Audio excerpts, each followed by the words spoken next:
CST. Un échange entre les journalistes Léa Salamé et Nicolas Demorand et le réalisateur Xavier Dolan qui a, tout à coup, pris un tour étonnant. L'acteur et réalisateur québécois était lundi 16 janvier, l'invité de la matinale de France Inter pour présenter sa série La nuit où Laurier Gaudreau s'est réveillé, diffusée sur Canal+. Une fiction où la notion de mensonge est très importante.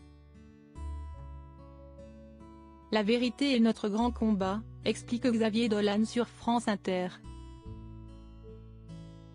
Quand on s'aime et quand on aime les autres, il faut d'être honnête envers soi et envers les autres. Mais, parfois, pour les protéger ou pour se protéger, et parce qu'on est tous imparfaits, il y a cette lâcheté et son désamour de soi-même qui fait qu'on prétend être quelqu'un d'autre. Une explication que le réalisateur poursuit, en ayant un peu de mal à trouver ses mots. On est dans le déni, dans une espèce de hésite-t-il, avant de reprendre. J'ai envie d'utiliser un beau mot, mais j'ai peur de me tromper. La scotomanie, ça existe? Un terme qui n'existe pas, mais qui va faire passer l'interview sur un ton soudainement plus léger.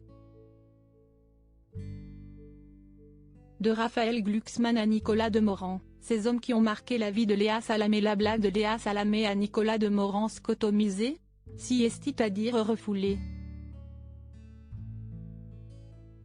Propose le journaliste Nicolas Demorand. La scotomanie, on dirait une pratique sexuelle étrange, s'amuse alors de lui-même Xavier Dolan.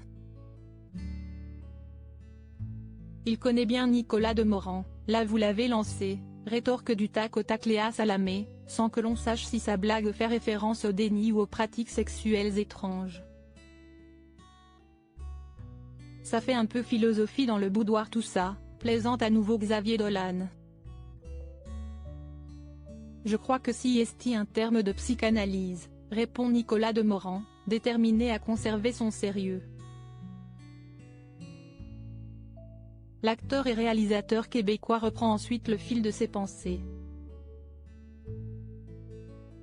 En tout cas, ce que je veux dire, c'est que cette espèce de façon d'être dans le déni nous pousse à faire de petits mensonges, que l'on appelle des mensonges blancs au Québec, qui deviennent plus existentiels et qui finissent par corrompre les relations et les liens que l'on a avec les autres, indique-t-il.